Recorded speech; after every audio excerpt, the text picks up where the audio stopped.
तलाक के 8 साल बाद भैंस चराते मिली पूर्व पत्नी। फिर जो हुआ उसे देख सबकी आंखें नम हो गई। दोस्तों, बिहार के सारण जिले में एक छोटा सा गांव है नवपुरा। कहने को तो ये एक साधारण गांव था, जहां सुबह की शुरुआत पक्षियों की चहचहाट और हल्की ठंडी हवा से होती थी। लेकिन इस गांव के भूगोल में एक गहरी सामाजिक खाई थी। गांव के एक छोर पर खड़ी थी सफेद कोठी, जिसके मालिक ठाकुर राघवेंद्र सिन्हा का नाम पूरे जिले में अदब से लिया जाता था। दूसरी ओर उसी गांव की संकरी गलियों के भीतर एक छोटा सा कच्चा मकान था, जिसमें सोमनाथ अपने बेटे आदित्य के साथ रहता था।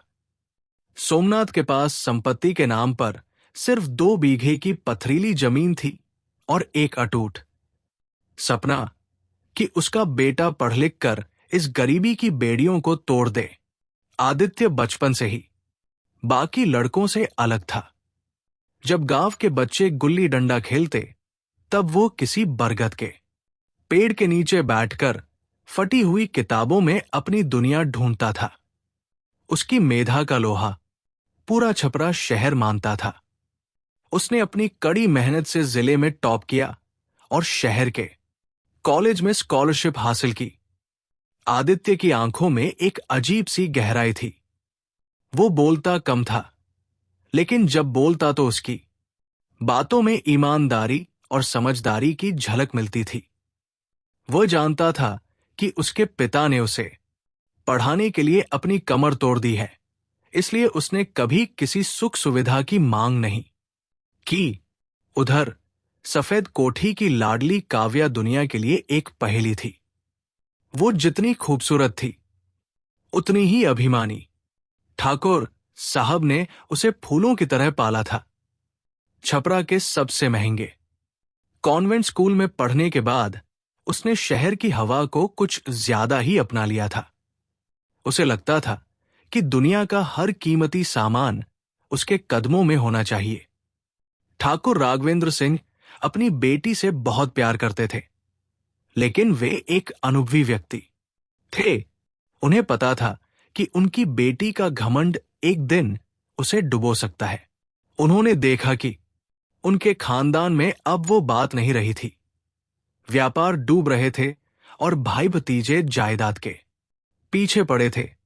उन्हें एक ऐसे लड़के की तलाश थी जो न केवल बुद्धिमान हो, बल्कि उनके बाद उनकी बेटी और उनके मान सम्मान को संभाल सके। एक दिन ठाकुर साहब अचानक सोमनाथ की झोपड़ी पर पहुंचे। सोमनाथ के हाथ पांव फूल गए। उसने सोचा कि शायद कोई लगान बाकी है या कोई गलती हो गई है। लेकिन जब ठाकुर साहब ने आदित्य का हाथ अपनी बेटी काव्या के लिए मांगा, तो सोमनाथ की आंखों से आंसू गिर पड़े। उसे लगा जैसे ईश्वर ने साक्षात उसके घर दस्तक दी है। आदित्य के लिए यह प्रस्ताव किसी बिजली गिरने जैसा था। वो अभी अपनी बैंक की तैयारी कर रहा था और अपने पैरों पर खड़ा होना चाहता था। उसने पिता से कहा, बाबूजी, अभी मेरी उम्र ही क्या है, मैं पहले कुछ बन जाऊं, फिर शादी के बारे में सोचूंगा। लेकिन सोमनाथ ने उसके सामने हाथ जोड़ लिए। बेटा, एक गरीब किसान के घर जमींदार की बेटी आएगी, इससे बड़ा सम्मान और क्या होगा? मेरी उम्र भर की गरीबी मिट जाएगी। पिता की भावनाओं के आगे आदित्य हार गया। उसे लगा कि शायद यही उसकी नियति है। शादी किसी उत्सव से कम नहीं थी। पूरे सारण जिले में हफ्तों तक इस शादी की चर्चा रही। काव्या ने आदित्य को पहली बार मंडप में देखा। उसे आदित्य की सादगी पसंद आई, लेकिन उसे ये गलतफहमी हो गई कि आदित्य शहर में पढ़ रहा है, तो शादी के तुरंत बाद वह उसे किसी बड़े शहर के वीआईपी इलाके में ले जाएगा। उसने सोचा था कि आदित्य की सरकारी नौकरी तो बस लगने ही वाली है। शादी के बाद जब काव्या पहली बार आदित्य के कच्चे घर में आई, तो उसका सामना कड़वी हकीकत से हुआ। वो घर जहां मिट्टी की दीवारें थी, छत पर खपरेल था, सुबह का पानी कुएं से लाना पड़ता था और रात की रोशनी एक तेल की ढिबरी पर टिकी थी। आदित्य ने काव्या के लिए उस छोटे से कमरे को बहुत सजाया था, लेकिन काव्या के लिए वो कमरा किसी कालकोरी जैसा था। पहली ही रात काव्या ने अपने तेवर दिखा दिए। तुमने मुझे इस नर्क में रखने के बारे में सोचा भी कैसे, आदित्य? मेरे पिता ने तुम्हें क्या समझकर मुझे सौंपा था? यहां तो ढंग का आईना भी नहीं है। आदित्य ने उसे शांत करने की कोशिश की। काव्या, मैं जानता हूं तुम्हें यहां तकलीफ होगी, लेकिन मैं मेहनत कर रहा हूं।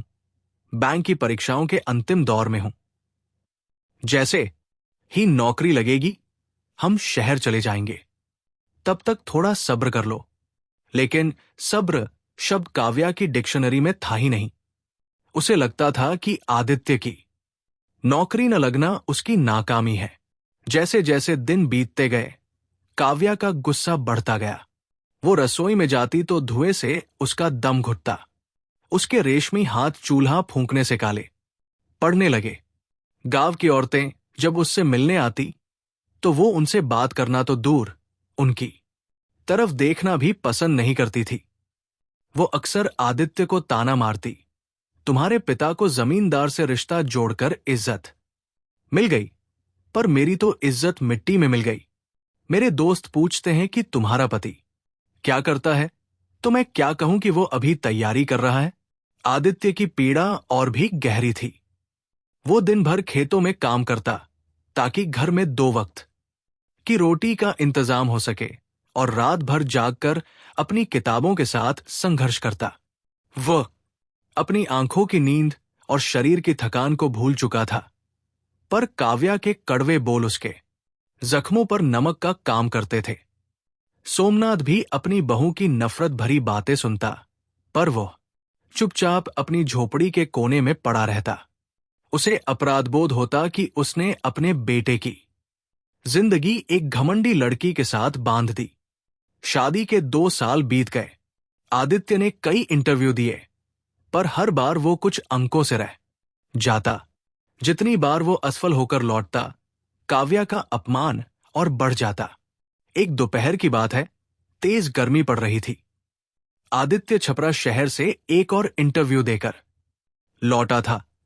वो पूरी तरह पसीने से भीगा था और भूख से बेहाल था। उसने रसोई में जाकर देखा कि काव्या सोफे पर बैठी मैगजीन पढ़ रही थी और चूल्हा ठंडा पड़ा था। आदित्य ने धीरे से कहा, काव्या, बहुत भूख लगी है, क्या कुछ खाने को मिलेगा? काव्या ने मैगजीन पटकी और खड़ी हो गई। खाने को कहां से मिलेगा? तुम्हारे पास पैसे है राशन लाने के? कल पड़ोसी से उधार मांगकर आटा लाई थी, अब क्या जहर मांग कर लाऊं? तुम शहर जाते हो इंटरव्यू देने या सैर करने? 2 साल हो गए, एक चपरासी की नौकरी भी नहीं मिली तुमसे। आदित्य के सब्र का बांध टूट गया। काव्या, मैं कोशिश कर रहा हूं। तुम देख रही हो ना कि मैं कितनी मेहनत कर रहा हूं। थोड़ा साथ दो मेरा। साथ? मैंने तुम्हारी गरीबी के साथ बहुत वक्त गुजार लिया आदित्य, अब और नहीं। मुझे समझ आ गया है कि तुम कभी कुछ नहीं बन पाओगे। तुम इसी मिट्टी और गोबर के लायक हो। मेरी जिंदगी तुम्हारे जैसे नाकाम इंसान के साथ बर्बाद हो रही है। अगले ही दिन काव्या ने बिना किसी को बताए सफेद कोठी से गाड़ी मंगवाई और अपना सारा सामान पैक कर लिया। आदित्य उस वक्त खेतों में था। जब वो लौटा तो घर खाली था।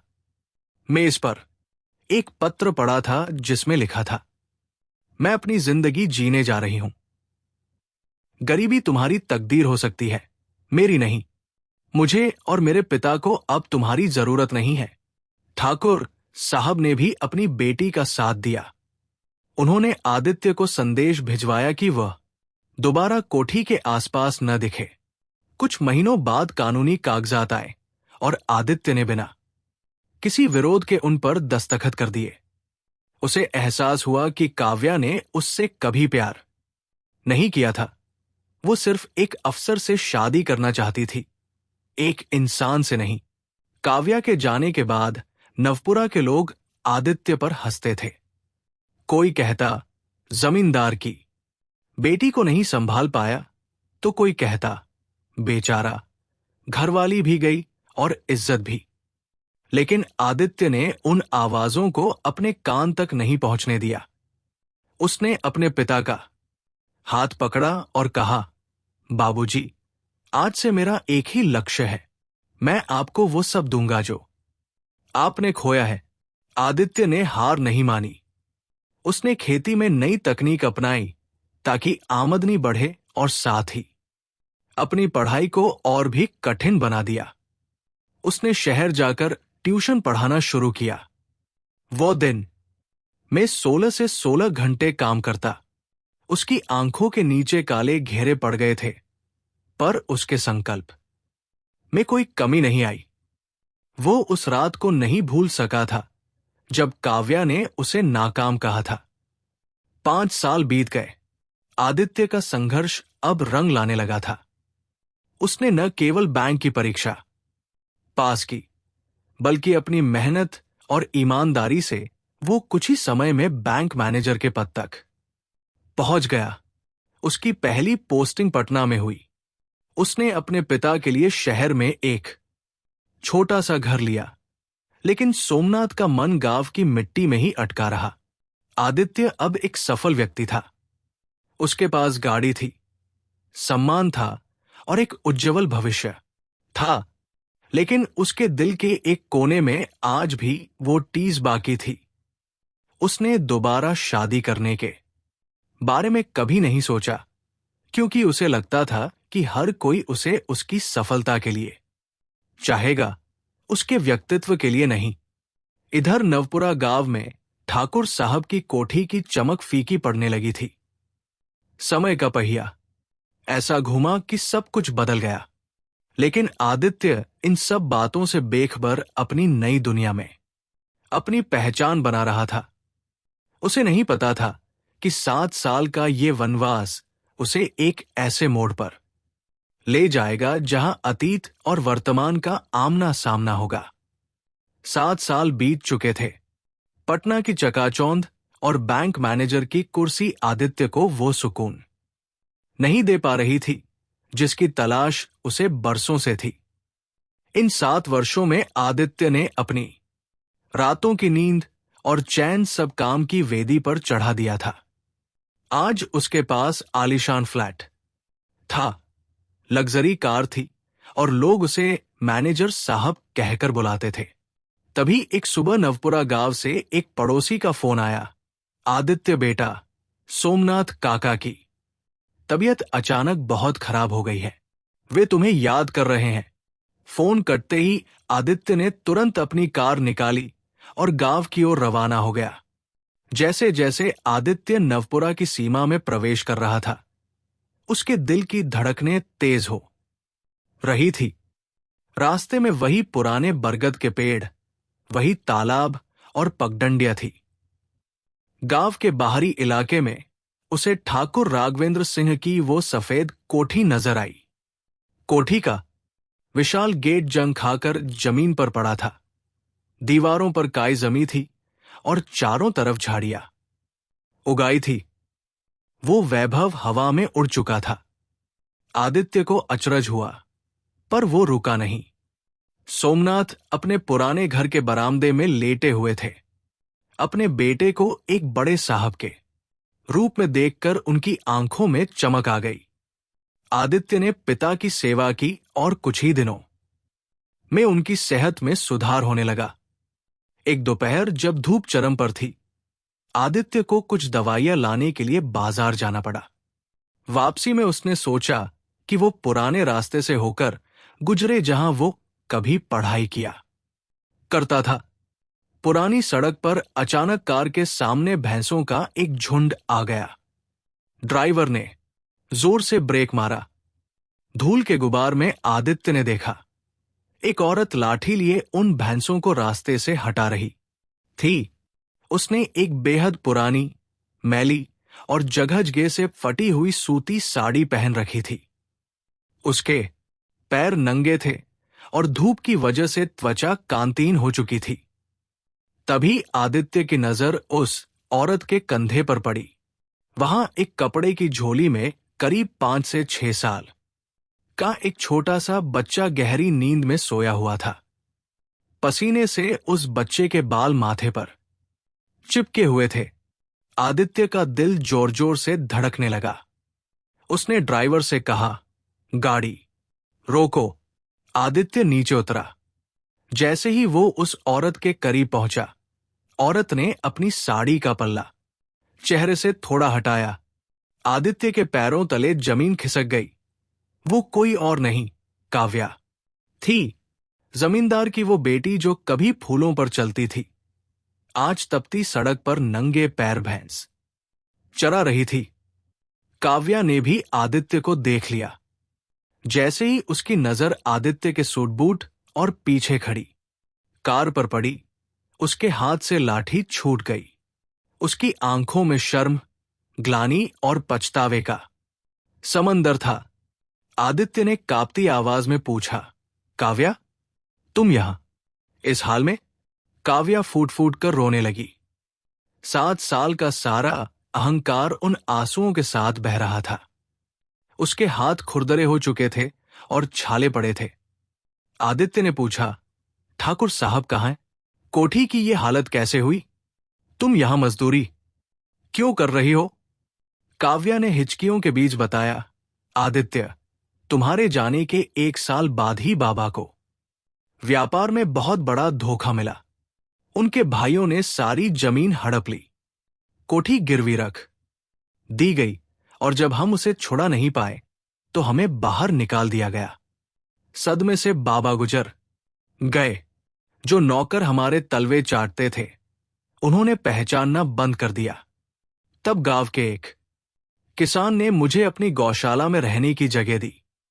तब से मैं दूसरों की भैंस चराकर और खेतों में मजदूरी करके अपना गुजारा कर रही हूं। आदित्य सन्न रह गया। तभी उसकी नजर उस बच्चे पर गई जो अब जाग चुका था और डरकर अपनी मां की साड़ी के पीछे छिप रहा था। बच्चे की आंखें बिल्कुल आदित्य जैसी थी। आदित्य ने भारी आवाज में पूछा, ये बच्चा किसका है काव्या? क्या तुमने दूसरी शादी कर ली? काव्या ने सिर झुकाकर कहा, नहीं आदित्य, मैंने कभी किसी की तरफ नहीं देखा। ये तुम्हारा बेटा है, आरव। जब मैं तुम्हें छोड़कर गई थी, तब मैं गर्भवती थी।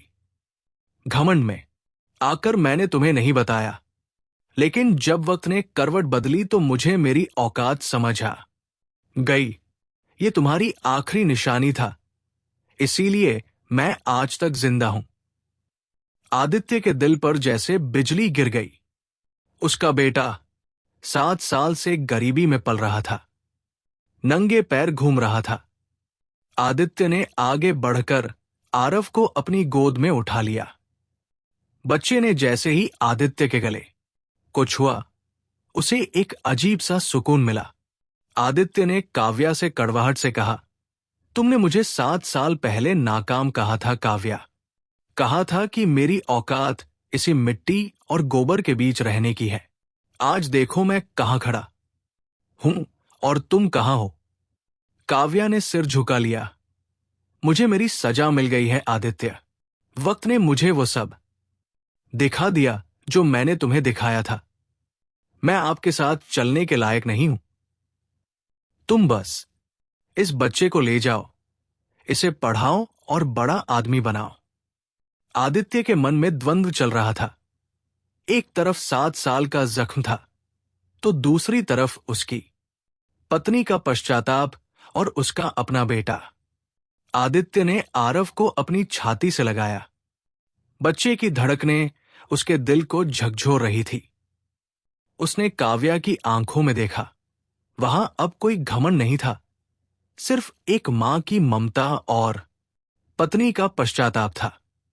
आदित्य ने एक लंबी सांस ली, कार का दरवाजा खोला और आरव को बिठाया।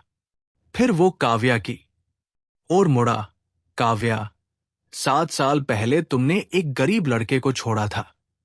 आज वो एक मैनेजर है, लेकिन वो आज भी उसी सादगी को ढूंढ रहा है जिसे तुम ठुकरा कर गई थी। तुमने अकेले रहकर अपनी सजा काट ली और मैंने सफलता पाली। लेकिन हम दोनों अधूरे रहे। चलो, इस बच्चे को मां और बाप दोनों की जरूरत है। काव्या के आंसू थम नहीं रहे थे। वो आदित्य के पैरों में गिर पड़ी। मुझे माफ कर दो आदित्य, मुझे माफ कर दो। आदित्य ने उसे उठाकर कार में बिठाया। जब वे पटना के फ्लैट पर पहुंचे तो सोमनाथ दरवाजे पर ही खड़े थे। उन्होंने जब कार से आदित्य के साथ काव्या और एक छोटे बच्चे को उतरते देखा तो उनकी आंखों से आंसू आ गए। काव्या ने कांपते हुए सोमनाथ के पैर छुए। बाबूजी, मुझे माफ कर दीजिए। बूढ़े पिता ने एक गहरी सांस ली और अपना कांपता हुआ हाथ काव्या के सिर पर रख दिया। जो बीत गया उसे वही छोड़ दो बिटिया। घर की लक्ष्मी जब लौटती है तो पुराने जख्मों को धोकर ही आती है। आदित्य ने आरव का दाखिला शहर के सबसे बेहतरीन स्कूल में कराया। काव्या पूरी तरह बदल चुकी थी। अब उसमें कोई घमंड नहीं था। वो एक जिम्मेदार पत्नी, मां और बहू बन चुकी थी। वो घर के काम संभालती और सोमनाथ की सेवा में कोई कसर न छोड़ती। 2 महीने बाद आदित्य को खबर मिली कि ठाकुर साहब की नीलाम हुई कोठी की बोली लगने वाली है। आदित्य ने अपनी जमा पूंजी और बैंक लोन से उस कोठी को खरीद लिया और उसके कागजात काव्या के हाथ में रख दिए। काव्या चौंक गई। ये क्या है आदित्य? ये तुम्हारा घर है काव्या।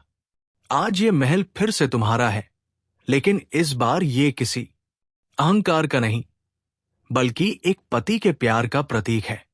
काव्या रोते हुए बोली, नहीं आदित्य, मुझे वो महल नहीं चाहिए। उसने मुझे पत्थर बना दिया था। हम उस कोठी को एक स्कूल और अस्पताल में बदल देंगे ताकि नवपुरा का कोई दूसरा आदित्य गरीबी की वजह से अपमानित न हो। कुछ ही महीनों में पूरा परिवार नवपुरा पहुंचा। कोठी के सामने एक बड़ा बोर्ड लगा था, सोमनाथ शिक्षा एवं स्वास्थ्य केंद्र। गांव के वही लोग जो कभी आदित्य पर हंसते थे, आज फूलमाला लेकर उनका स्वागत कर रहे थे। कहानी का अंत उसी तालाब के किनारे हुआ जहां 7 साल बाद आदित्य और काव्या फिर से मिले थे। सूरज ढल रहा था और आरव पास ही खेल रहा था। काव्या ने आदित्य का हाथ पकड़कर कहा, अगर उस दिन तुमने मुझे न अपनाया होता तो मैं आज भी उसी धूप में जल रही होती। आदित्य ने दूर क्षितिज को देखते हुए मुस्कुराकर कहा, काव्या, वक्त हमें सजा नहीं देता, वक्त हमें सुधारने का मौका देता है। तुमने संघर्ष किया, मैंने इंतजार किया, और आज हम फिर से एक होकर अपने परिवार के साथ नवपुरा में खुशहाल जीवन की नई शुरुआत कर रहे हैं।